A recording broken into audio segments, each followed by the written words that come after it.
First of all, let me thank this esteemed old organization, SailTex Bar Association Delhi, for inviting me to speak on this topic. I acknowledge the presence of President Sir and Vice President Sir and all the dignitaries of the SailTex Bar Association. I respected seniors, colleagues and dear friends. All of us know that GST is a very dynamic law. Not only the way the interpretations and law is changing by way of notification, circulars and amendment, but various judgments, pronouncements of various high courts and supreme courts are also playing a very important role in simplifying the law, or you can say is providing clarifications on various aspects of the law.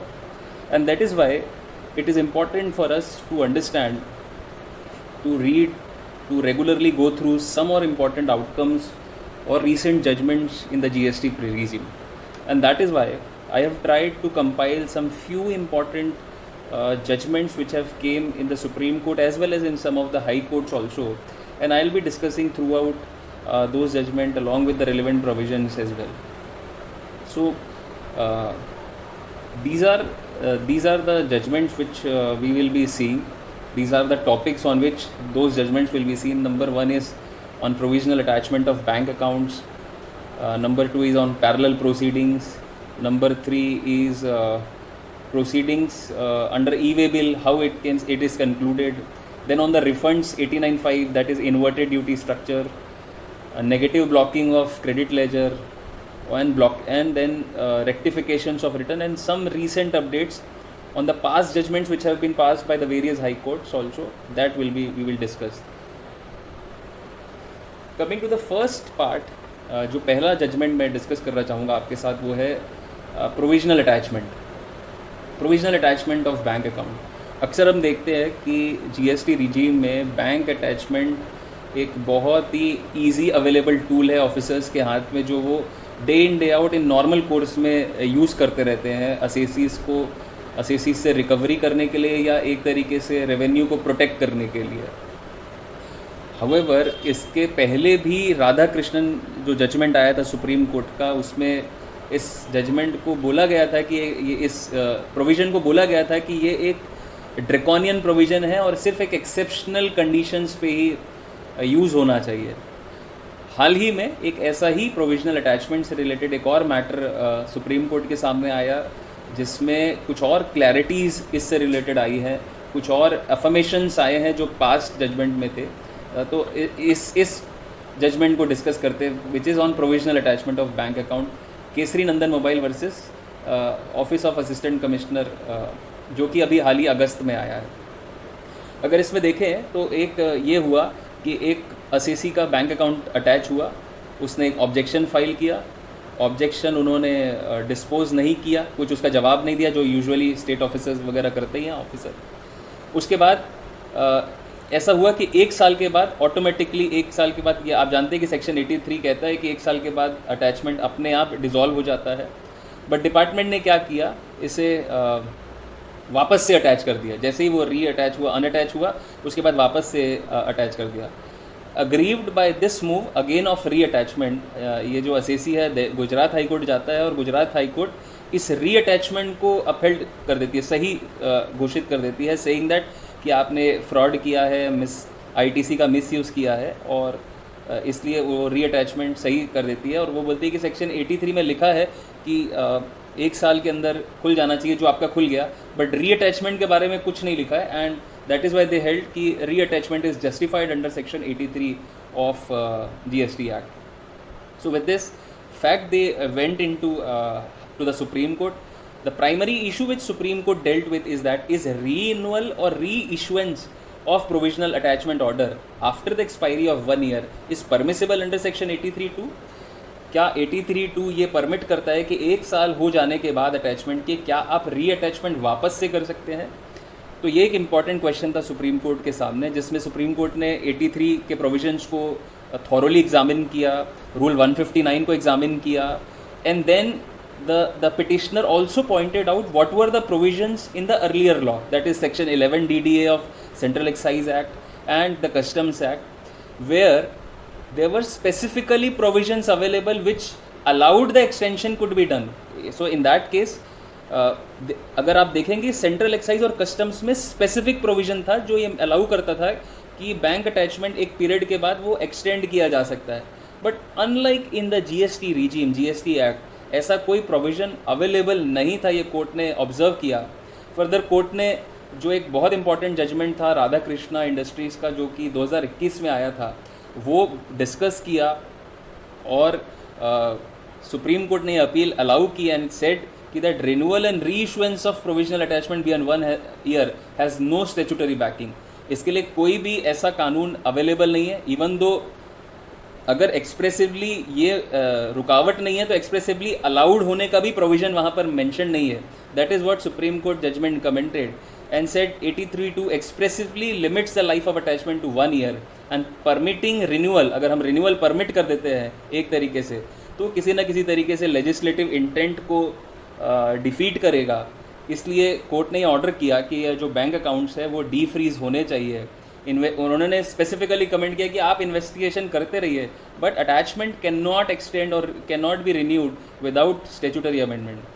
हम सब जानते हैं कि that bank plays a very very important part, very important role in the business of any entity, and that is why attachment of bank account is direct attack on somebody's livelihood and is on right of doing business, and that is why court ने ये held किया कि 1 साल से ज़्यादा तो कोई statutory power भी नहीं है, एंड इसके लिए वो बैंक अकाउंट अनअटैच होना चाहिए और रिन्यूअल के लिए भी कोई स्पेसिफिक प्रोविजन नहीं है.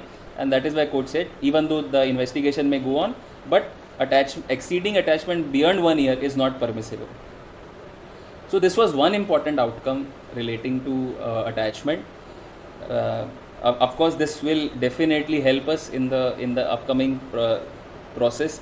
In day in day out, we always face authorities upfront where they do exercise. At least in Raipur, I must tell you that people, they are doing the search and survey. They keep attach the bank account, and for 2-3 years they forget everything. They are not issuing the show cause notice, they are not removing the bank attachment, and they are doing nothing. So one has to approach to High Court only for this kinds of relief as well. Now coming to the next judgment, which is on the parallel proceeding by the different tax authorities. जब से GST आया, हम जानते हैं कि GST जो है वो स्टेट और सेंट्रल के द्वारा लगाया गया एक ऐसा कर है जो साथ में चलता है, एक फेडरलिज्म के तौर पर चल रहा है. और इस दौरान ऐसा भी होता है कि कई बार हमने GST में आया एक देश एक कर के नाम से आया, और बट अथॉरिटी 2 हैं क्योंकि सेंट्रल और स्टेट है. इसका हमने ये भी देखा कि असेसीज को डिवाइड कर लिया गया, कुछ असेसीज सेंट्रल में चले गए, कुछ असेसीज स्टेट में चले गए.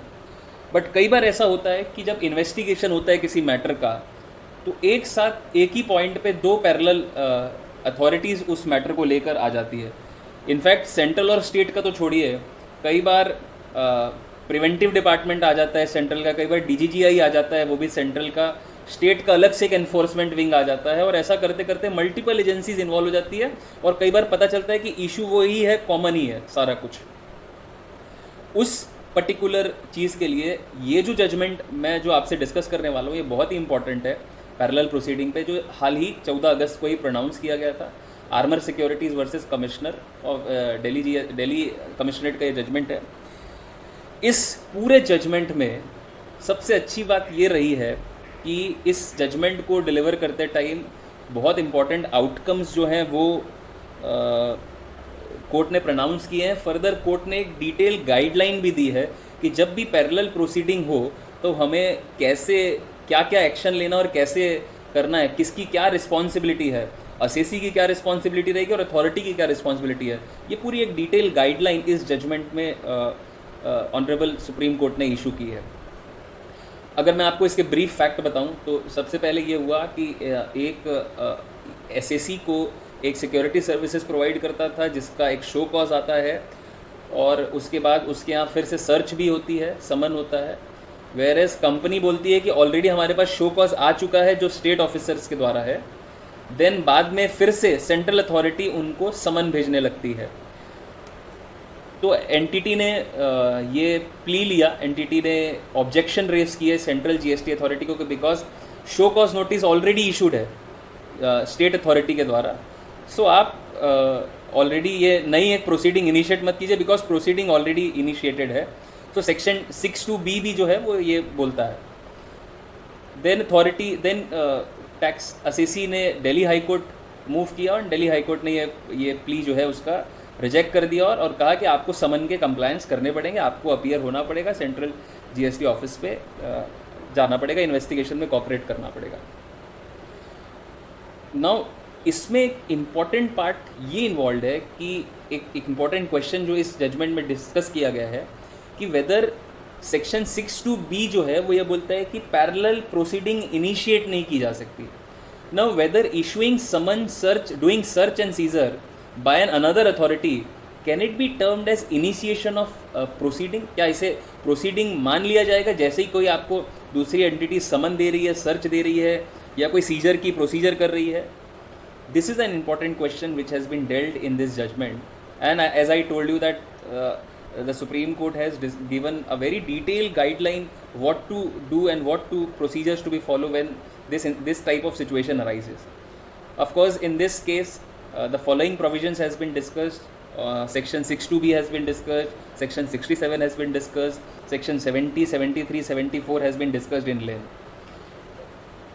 Supreme Court. This is a very lengthy judgment, has more than 100 paras. In the para 96 of this judgment, Supreme Court has given a conclusive remarks on a conclusion of the outcomes which they have dealt, and they concluded. Let me tell you that in this judgment, judges ने पहले ही कहा था कि ये SLP वो dismiss करना चाहते थे, but they have taken this pain कि उन्होंने ऐसे ही dismiss नहीं की, because this is a very serious matter. उन्होंने इसको बहुत डिटेल्ड में एग्जामिन किया इस केस को और इसके आउटकम्स भी दिए और इसके बाद इसकी गाइडलाइंस भी इशू किए। So what are the outcomes of this detail analysis? The Supreme Court says section 6(2)(b) of CGST and equivalent state law bars the initiation of proceeding on the same subject matter. ये उन्होंने लिखा कि हाँ, same subject matter पे double proceeding state और central नहीं कर सकती। सेकेंडली उन्होंने कहा कि अगर मैटर ऑडिट ऑफ अकाउंट से रिलेटेड है या स्क्रूटनी से रिलेटेड है तो वो वही अथॉरिटी उसे करेगी जो कि जिसको असाइन किया गया है, और वो कोई और नहीं होगा। वो जिसको असाइन किया गया अथॉरिटी वो करेगी, अगर वो मैटर अकाउंट से रिलेटेड है या स्क्रूटनी से रिलेटेड है।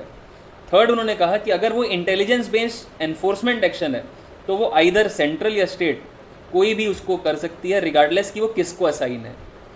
फिर उन्होंने कहा कि पैरेलल प्रोसीडिंग इनिशिएट नहीं होनी चाहिए। If one tax authority has already initiated the intelligence based action तो दूसरी अथॉरिटी वापस से वो इनिशिएट नहीं करेगी। तीसरा, नेक्स्ट उन्होंने कहा कि फिर inquiry measures such as search, summon, evidence collection that does not constitute proceeding. ये प्रोसीडिंग नहीं है। अगर आपके यहाँ कोई सर्च हो जाता है वापस से, या समन हो जाता है, या कोई एविडेंस कलेक्शन की प्रोसेस होती है, तो वो एक तरीके से वो प्रोसीडिंग इनिशिएशन नहीं कहलाएगी और वो पैरेलल प्रोसीडिंग की डेफिनेशन में नहीं आएगा। तो कहा कि फिर इनिशिएशन ऑफ प्रोसीडिंग किसको बोलेंगे? तो कोर्ट ने बोला कि जब कोई फॉर्मल एडजुडिकेशन हो रहा है, यानी कि आपको अगर कोई शो कॉज नोटिस आ रहा है सेक्शन 73 या 74 या किसी अदर सेक्शन में, तभी हम उसको इनिशिएशन ऑफ प्रोसीडिंग कहेंगे, not the search, not the summon and not the seizure. फिर ये बात हुई कि कुछ स्क्रीन में ये लाइंस आ रही है अचानक, ये किस तरीके से आ रही है? एक सेकंड सर, मैं बताता हूँ। एक्चुअली कई बारी ना ये अलाउ कर जाता है यहाँ पर। एक सेकंड, कैसे आ रही है? मुझे तो, मैंने तो नहीं कुछ किया इसमें। नहीं आप नहीं कर रहे सर, कोई और मेंबर कर रहा है। Can it B erased if somebody has knowledge? मैं करता हूँ सर, आप continue please.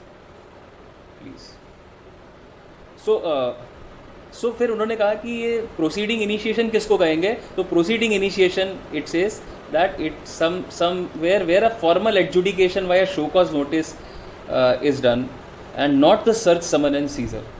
Then again the court emphasized that subject matter, जो उसका subject matter है, वो लाइबिलिटी है, जो कॉन्ट्रावेंशन है, जो टैक्स लाइबिलिटी है, डेफिशिएंसी ऑब्लिगेशन है, वो भी सेम होना चाहिए, तभी वो सेम इनिशिएशन ऑफ प्रोसीडिंग में आएगा. If two proceeding seeks to assess और रिकवर आइडेंटिकल और ओवरलैपिंग, यानी वो एक ही लाइबिलिटी को रिकवर करने की बात कर रहे हैं या ओवरलैप कर रहे हैं सेम कॉन्ट्रावेंशन को, तो सेक्शन 6(2)B जो है वो अप्लाई होगा, अदरवाइज ये अप्लाई नहीं होगा. If the proceedings are distinct infraction, अगर वो दोनों अलग अलग है तो सेक्शन 6(2)B जो है वो अट्रैक्ट नहीं होगा ऐसे पर्टिकुलर केस में. सो दो इंपॉर्टेंट टेस्ट बताए इसमें कि अगर वो जो लाइबिलिटी और जो ऑफेंस है वो आइडेंटिकल फैक्ट्स पे है, सेकंड या जो डिमांड या रिलीफ है वो भी आइडेंटिकल है, तभी वो पैरेलल प्रोसीडिंग की डेफिनेशन में कवर होगा, otherwise it will not be termed as a parallel proceeding. And therefore अब एटलीस्ट हमारे सामने ये क्लैरिटी है that whenever there is a search, summon और any investigation, it will not be considered as a parallel proceeding, but because it is a evidence collection exercise which has been done by this authority, as per this judgment, initiation of proceeding will start only when there is a formal issue of any show cause notice or initiation of adjudication process only. And that is why the court termed it that this particular case where only a summon has been issued will not be considered as a parallel proceeding under section 6(2)B. Therefore, the court has given these detailed guidelines what to do, what assessee should do when such kinds of situation arise. It says very clearly. I have categorically categorized this into a table so that it is easily understandable. The Supreme Court guidelines says that क्या करे जब समन आता है central और state दोनों authority से, तो guidelines says assessee must appear and respond. Second, if by attending you got to know that this is very similar to another matter, then that assessee should in writing inform the authority. फिर उसके बाद क्या करना है, then there is an obligation on authorities. The authorities will do what? They will intimate the other authority who has again initiated that. अगर आप आपस में डिस्कस करेंगे वो लोग कि जिसने पहले इनिशिएट किया और जब बाद में जिसने किया, वो लोग आपस में डिस्कस करेंगे. अगर उनको लगता है कि जो क्लेम असेसी कर रहा है वो अनटेनेबल है, देन अथॉरिटी जो है वो असेसी को राइटिंग में इन्फॉर्म करेगी रीज़न के साथ और सब्जेक्ट डिस्टिंक्शन के साथ कि आप ये पैरेलल प्रोसीडिंग नहीं कहलाएगी और हम जो है इन्वेस्टिगेशन कंटिन्यू करेंगे. अगर अथॉरिटीज़ को लगता है कि असेसी का क्लेम करेक्ट है, तो अथॉरिटीज़ आपस में ये डिसाइड करेंगे कि कौन सी अथॉरिटी जो है वो आगे इन्वेस्टिगेशन को कैरी ऑन करेगी और कौन सी जो है वो ड्रॉप करेगी. अनटिल ओवरलैप इज़ वेरीफाइड, जब तक वो ओवरलैपिंग क्लियर नहीं हो जाती, बोथ द अथॉरिटीज़ जो है अपनी इंक्वायरी कंटिन्यू रख सकती है, but both are examining the, अगर वो unless it is a same liability और सेम कॉन्ट्रावेंशन, अगर वो सेम लाइबिलिटी और सेम कॉन्ट्रावेंशन नहीं है. अगर डुप्लीकेट SCN एग्जिस्ट होता है, अगर डुप्लीकेट मैटर पाया जाता है, तो जिस अथॉरिटी ने बाद में ये चालू किया है आइडली वो जो है वो ड्रॉप कर दिया जाएगा, लेटर SCN जो है वो क्वैश कर दिया जाएगा. अगर ओवरलैप कंफर्म होता है तो जो अथॉरिटी जो एक अथॉरिटी दूसरे अथॉरिटी जो कंटिन्यू कर रही है उसको पूरा मटेरियल जो है, पूरी इन्वेस्टिगेशन जो है वो फॉरवर्ड कर देगी. अगर अथॉरिटी ओवरलैप होने के बाद भी अग्री नहीं करती है, can not agree, then first authority जिसने ये मैटर इनिशिएट किया था, that first authority that initiated inquiry continue, वो अपनी इंक्वायरी कंटिन्यू रखेगी. एंड अगर बाद में असेसी को अगर ऐसा लगता है कि अगर उनमें डिस्प्यूट होगा तो they can reach out to court also to order for transfer of it. अगर अथॉरिटीज गाइडलाइन फॉलो नहीं करती तब असेसी को रिट पिटिशन फाइल करना है आर्टिकल 226 में हाई कोर्ट में. Throughout this process assessee must fully cooperate and appear on the summon and reply to the notice. So these were the guidelines given by the Supreme Court when there is a parallel proceeding. I believe this guideline will play very important role आगे चलकर GST में जब भी investigation based action होंगे जहाँ multiple authorities involve होंगी, ये guideline हमारी बहुत काम आने वाली है. अगेन इसने एक बहुत इंपॉर्टेंट मैसेज ये दिया है कि आप डायरेक्टली सीधा समन आता है और हाई कोर्ट मत पहुँच जाइए. There are some rights with you, there are some procedure जो आप खुद भी फॉलो कर सकते हैं, और उन्होंने बोला कि अथॉरिटी को भी ये फॉलो करना है. अगर वो अथॉरिटी फॉलो नहीं कर रही है ये जो guidelines, then you are open, then you should reach out to the High Court and definitely the High Courts will give you the relief. But अगर ये प्रोसीजर फॉलो हो रहा है, आप खुद भी गाइडलाइन का कंप्लाई कर रहे हैं और अथॉरिटी भी ये गाइडलाइन को फॉलो कर रही है, तब आपको इसकी ज़रूरत नहीं पड़ेगी. So this is again a very important judgment जो कि पैरेलल प्रोसीडिंग से रिलेटेड आया है. इसी सब प्रोसेस को मैंने इस फ्लो चार्ट में डाला था आई थिंक हमने ये डिस्कस कर लिया. आई विल मेक श्योर कि ये आपको ये स्लाइड्स अवेलेबल हो जाएंगी और आप इसे रेफर कर पाएंगे. Next is a judgment relating to e way bill.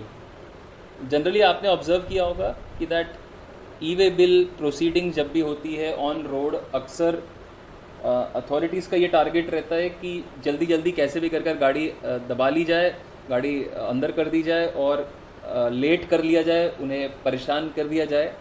सो फिर असेसी के पास एक ही ऑप्शन बचता है कि वो कैसे भी कर उसे कैसे भी कर अपना टैक्स पे करता है और गाड़ी रिलीज़ कराता है. देन वो अपने इस अपीलेट मैकेनिज़्म की तरफ बढ़ता है. अक्सर ऐसा ही जनरली होता है.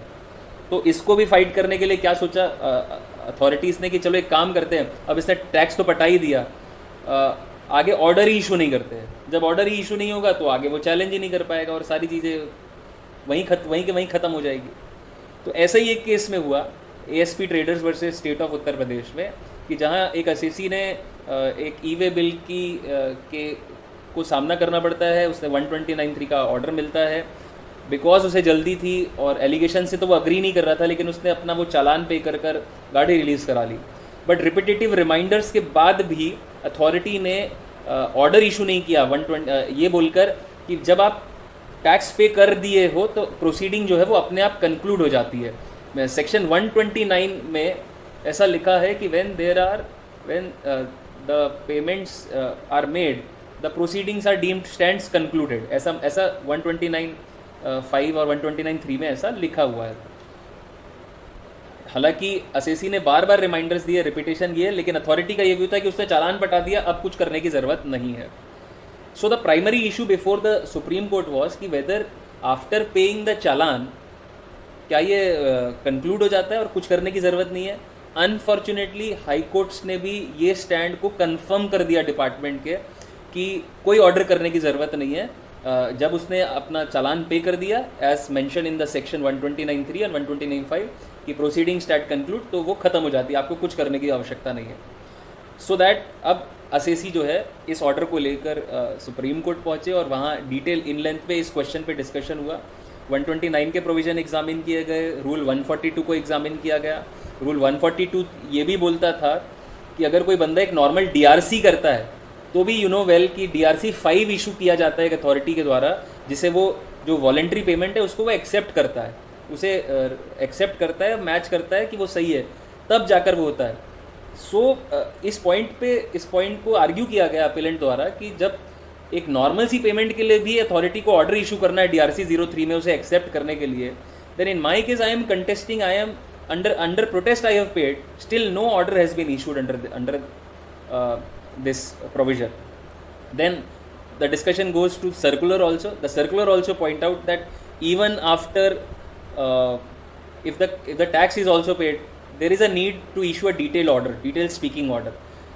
Then after all this discussion, the outcomes are that Supreme Court held that a reasoned final order is mandatory. अगर कोई ऑब्जेक्शन फाइल करे या ना करे आपको ये देना कंपलसरी है. Categorically, Supreme Court also noticed that there is no option of paying the tax voluntarily or under protest. There is no option. So one has to opt for DRC 03 voluntary payment itself.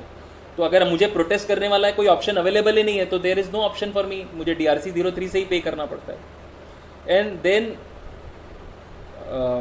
Then the court says that कि 129(5) में जो लिखा है कि stand concluded, that does not means कि officer की duty खत्म की उसको स्पीकिंग ऑर्डर पास ही नहीं करना पड़ेगा. They have to issue a speaking order and on that basis further person can file appeal based on MOV 09 and DRC 03. एक person के एपेलेट राइट को आप छीन नहीं सकते just by non issuing a speaking order. So this was again a very good judgment where it was held that you have to give a reasoned speaking order even though the person has paid tax voluntarily. One has to issue a order in MOV 09 and DRC 07 in case of e-way bill notices. Again, the rationale will apply to other cases also. Coming to the next judgment, which is on refunds. आपको ध्यान होगा कि एक supreme court का landmark judgement VKC footstep आया था जिसमें ये डिसाइड हुआ था कि इन्वर्टेड ड्यूटी स्ट्रक्चर में जो रिफंड है वो कैसे कैलकुलेट होगा, कैसे उसको निकाला जाएगा। इवन दो वो फैसला जो आया था उसमें ये डिसाइड हुआ था कि गुड्स का ही क्रेडिट का रिफ़ंड मिलेगा या सर्विसेज का भी मिलेगा, तो कोर्ट ने ये हेल्ड किया था कि गुड्स का ही रिफ़ंड दिया जाएगा, सर्विस का रिफ़ंड नहीं दिया जाएगा due to the statutory restriction in section 54। But the court categorically has highlighted that there was some error in the formula under in rule 89(5), and the court instructed that this formula has to be taken care of and has to be revised or changed.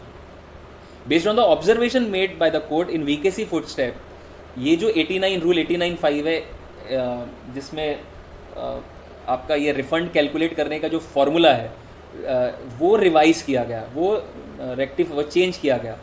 सो इस basis पे ऐसा हुआ कि कुछ लोगों ने ये जो रिवीजन हुआ 89(5) में, ये जो है ना, ये नोटिफाई हुआ है 5 जुलाई 2022 बाय नोटिफिकेशन नंबर 14।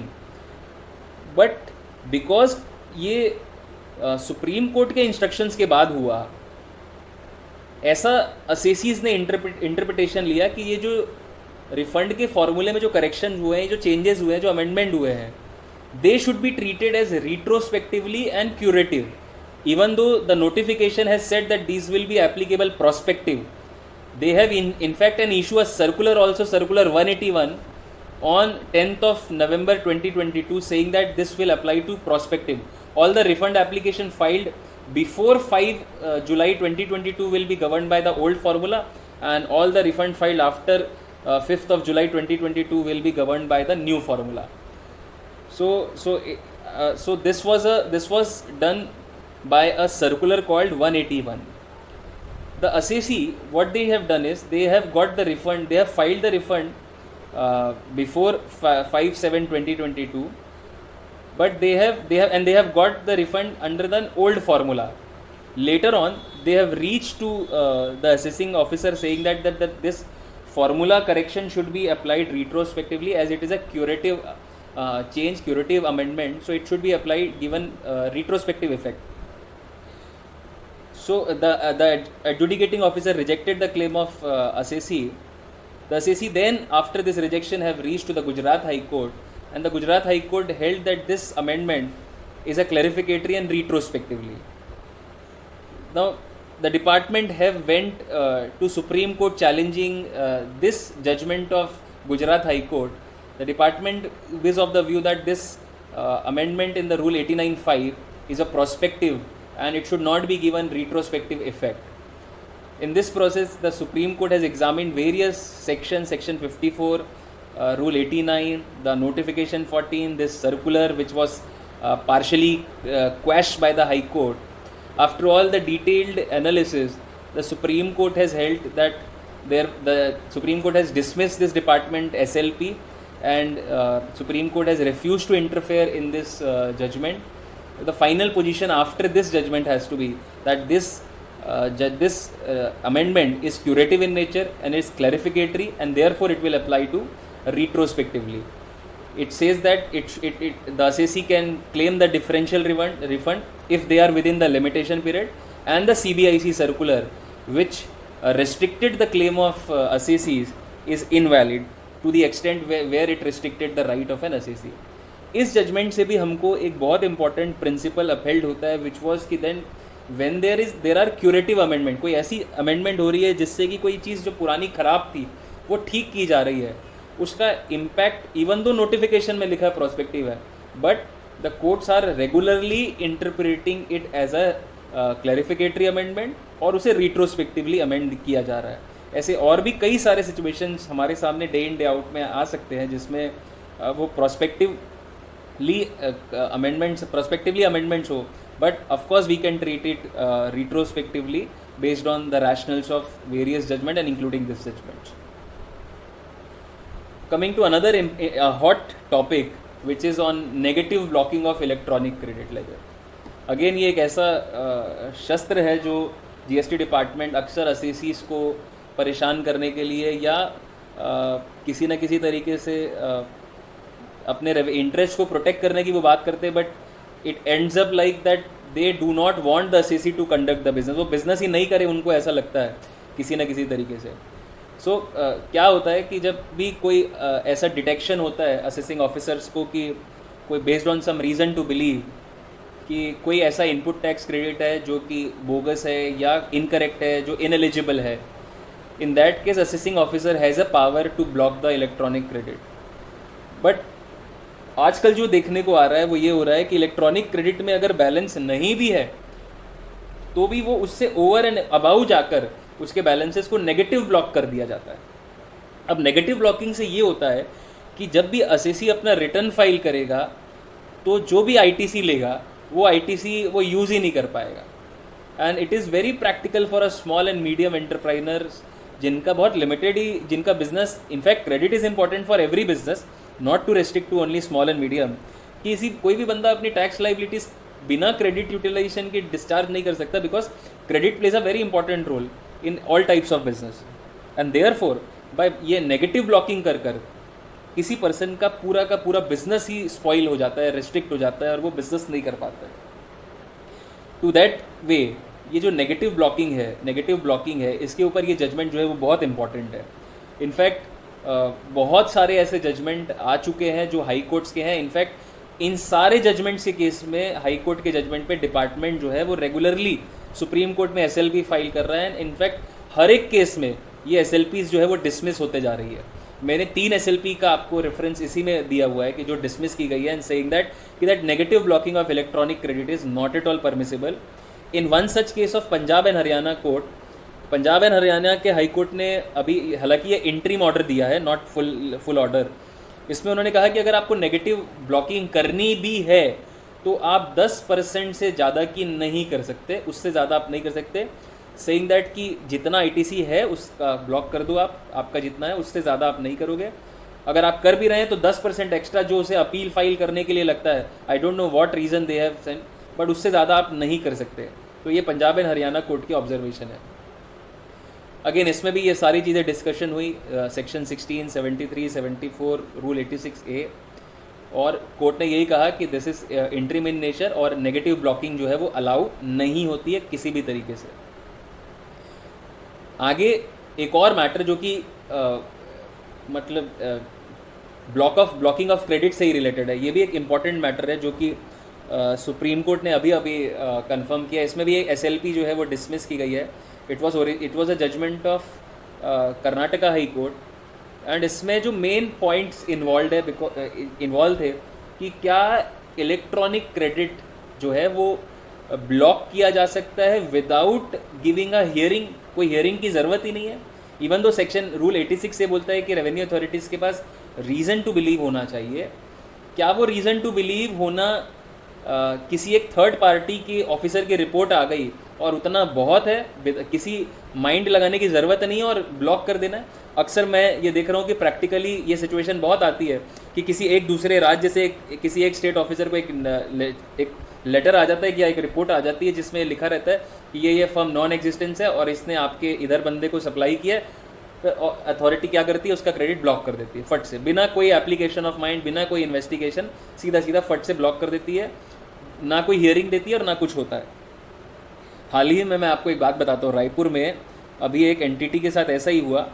एक 50 साल पुरानी रेपुटेटेड ऑर्गेनाइजेशन को हमारी अथॉरिटीज़ ने क्या किया, उसे डिक्लेयर कर दिया कि वो नॉन एग्जिस्टेंस है, just based on somebody's report कि ये ऐसा हुआ है। Later on they have issued a written apologies to them कि हमसे गलती हो गई ये है। तो this is very common practice. Let's come back to the case में ऐसा हुआ कि क्या हियरिंग देना कंपलसरी है? सो इसमें जो डिस्कशन हुआ वो रूल 86A के बारे में हुआ। Rule 86 even though does not talks about specific mandatoriness of hearing, but it says that there has to be reason to believe. And again the appellate highlighted article 14 of the constitution where it says that principle of natural justice and fairness is must wherever a harsh decision is taken or something a penal consequences, something has a adverse consequences, then at least principle of natural justice and fairness should apply. The court categorically said in the High Court judgment that Rule 86 have a severe consequences and therefore a pre-decisional hearing is mandatory. एक mandatory hearing होनी ही चाहिए. कोई भी borrowed satisfaction बिना without independent application of mind can not be termed as an reason to believe. जो भी blocking की गई है वो मैकेनिकल है, वेग है, वायलेटिस ऑफ नेचुरल जस्टिस है, and therefore this blocking is quash. ये हमारे काम आने वाला टूल है. जब भी आप ऑब्जर्व करें कि आपके किसी भी क्लाइंट या किसी भी केस में ब्लॉक कर दिया गया और बिना किसी हियरिंग के किया गया है, अगेन इस केस में भी सुप्रीम कोर्ट ने SLP विदाउट इंटरफेयर करने की ज़रूरत के बिना ही उन्होंने डिसमिस कर दिया डिपार्टमेंट की. तो this is as good as it is approve by the Supreme Court, and that is why it can act as an very important tool to raise objection before the adjudicating authority to provide a reasonable hearing. Not only this about the hearing, they categorically mentioned कि किसी ने कुछ letter भेज दिया इतना काफ़ी नहीं है. आपको इंडिपेंडेंट एनालिसिस कर कर ये पता लगाना पड़ेगा कि whether there is a proper reason to believe और नॉट. So again this is a very important judgement which can help us in day out. Then coming to a judgment which was passed I think in the month of March, but it is very good in our day-to-day application. This judgment was passed by at the time when Chief Justice was Sanjeev Khanna, and in this case what has happened is कि किसी assessee ने अपना return file किया, and just because उसने किसी गलत GST number को डाल दिया, एक रिसीवर को उसका क्रेडिट नहीं मिला, ITC नहीं मिला, और उसका ITC जो है वो डिनाई कर दिया गया. And this matter went to Bombay High Court. Bombay High Court has approved, saying that this is a clerical and arithmetical error and rectification should be granted. It is a fundamental right. Then this judgment is challenged by the department in the Supreme Court, and the two members bench of Justice Sanjeev Khanna and Sanjay Kumar held that denying rectification without legitimate reason is undermining of the fundamental business right guaranteed under the Constitution. So it is a fundamental right जो business करने का एक अधिकार है उसका violation हो जाता है. और इससे उन्होंने ये भी ऑब्जर्व किया कि ये अलाउ करने से किसी भी तरीके का डिपार्टमेंट को कोई लॉस नहीं है, जबकि इसे डिसअलाउ करने से असेसी को बहुत हैवी फाइनेंशियल बर्डन आ रहा है जो उसे हम ज़बरदस्ती बियर करने के लिए बोल रहे हैं. And that is why they allowed that this rectification of return. इसमें लिखा है कि खाली पोर्टल ये परमिट नहीं कर रहा है, इस बेसिस पे किसी बंदे के साथ इतना बड़ा अन्याय नहीं किया जा सकता कि उसे वो लाइबिलिटी जो वो ऑलरेडी बियर कर चुका है उसे डबल बियर करनी पड़े. And that is why they allowed the rectification of return considering it to be a business asset. But इसी जजमेंट के बाद एक और ऐसा सिमिलर जजमेंट, एक और ऐसा मैटर जो सुप्रीम कोर्ट के सामने आया. ये जो मैटर था पुराना वो था अबरडेरी टेक्नोलॉजीज लिमिटेड, बट इसके बाद ये जो ब्रिज सिस्टम लिमिटेड का जो जजमेंट एक मैटर आया मार्च में ही, उसमें भी बिल्कुल सिमिलर मैटर था. उसमें भी द ज्यूरी का, जजेस का ये व्यू था कि जो जजमेंट उन्होंने इस पास्ट में लिया वही रेक्टिफिकेशन वो उनको अलाउ करेंगे. हाउएवर बिकॉज ASG ने पॉइंट आउट किया कि दैट इस रेक्टिफिकेशन को करने के लिए भी लॉ ने एक टाइम लिमिट लगाई गई है सेक्शन 37(3) में, 39(9) में, जो आप और हम जानते हैं कि 30 नवंबर होती है, किसी भी साल ख़त्म होने के 30 नवंबर तक ये रेक्टिफिकेशन अलाउड है. Then on their request the Supreme Court said that even though they want to follow their own judgment in the previous one, but they want to examine the position of law as well under section 37(3) and 39(9). The court appointed the veteran Arvind Datarji as an MS Curie for this matter, but this matter is yet to be disposed of. मतलब ये decide नहीं हुआ है, अभी भी ये pending है. एक बार ये मैटर डिसाइड हो जाए तो हमारे सामने ये पिक्चर क्लियर हो जाएगी, बिकॉज दिस विल अल्टीमेटली इसके पहले वाले जजमेंट में ये एटलीस्ट कमेंट आया था सुप्रीम कोर्ट से कि ऐसा कुछ सिस्टम डिराइव करना चाहिए कि इस तरीके के रेक्टिफिकेशन रेगुलर बेसिस पे अलाउ होने चाहिए, ऐसी पॉलिसी में CBIC को चेंजेस लाने चाहिए. So I am of the view कि अगर ये जो नया जजमेंट है, जो ब्रिज सिस्टम अगर एक बार डिसाइड हो जाता है एंड कोर्ट का ये व्यू बनता है कि इससे कोई नुकसान नहीं है रेक्टिफिकेशन होना, तो एक पॉलिसी मेकिंग में एक चीज़ों में बहुत इंपॉर्टेंट चेंज आ सकता है. Coming last to two important updates from the courtroom, we are very much aware that this Safari retreat judgment which has came in the past have department ने इसे छोड़ा नहीं था, डिपार्टमेंट ने इसकी रिव्यू पिटिशन फाइल की थी, which was again disposed of bye the Supreme court, और उसे डिस्पोज कर दिया गया है कि उसे डिसमिस कर दिया गया है. Just let me just briefly brush you up that the Safari retreat which has came up from Odisha High Court to the Supreme Court has held that those specific building which are specifically required for the supply of services can be treated as a plant as an exception carved out in clause D of section 17(5), but it has to be decided on to case basis based on the functionality test, and it has to be seen in each case based on the fact itself. So this was very important and major finding in Safari retreat, and once this has been dismissed, the review petition has been also dismissed, so this can be considered as to be in finality. Next, another important judgment which was of Delhi High Court again in case of Bharti Airtel, that again this was again dismissed by the Supreme Court. In this judgment of Bharti Airtel, it was held that the telecom towers does not qualifies to be test of permanency. They are not permanently attached to earth, and they are neither with an intent of permanent. वो permanent नहीं है, कहीं भी dismantle कर आप उसे निकाल कर ले जा सकते हैं, इसलिए उसे movable property कहा जाता है और इस पे ITC भी eligible होता है. So ये भी एक इम्पॉर्टेंट जजमेंट है जो सुप्रीम कोर्ट ने कंफर्म किया है Bharti Airtel of Delhi High Court. Both are very important judgment for us in as far as ITC is concerned, and now they are being affirmed at highest apex court is very good view for us. So with this, I conclude with my deliberation. If there are any questions relating to the judgment, I will be happy to take. I will try my best to answer those queries. Before delivering back to the MOCs, let me with the folded hands thank this organization for providing me this platform to discuss with all these judgments with the esteemed members of this bar association. I especially thank my elder brother Rajendra Arora ji, who is the vice president of this organization, for providing me this opportunity to discuss with you all. I think with the limited time, I have tried to discuss some of the important judgments.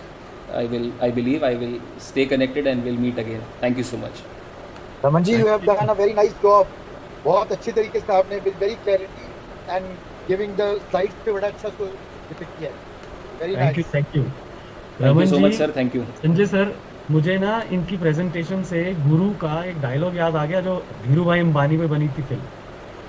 उसमें जब उसकी investigation हो रही होती है तो कहता है कि मुझे 5 मिनट बोलने के लिए दे दो, और वो 4 मिनट में ही अपनी बात पूरी करता है. कहता है बनिया हूँ, हिसाब किताब में हमेशा बचत करता हूँ. इनको 60 मिनट दिए थे, इन्होंने इतने सुंदर तरीके से 50 मिनट में सारी कहानी बोली. सर वाह वाह, बहुत बढ़िया.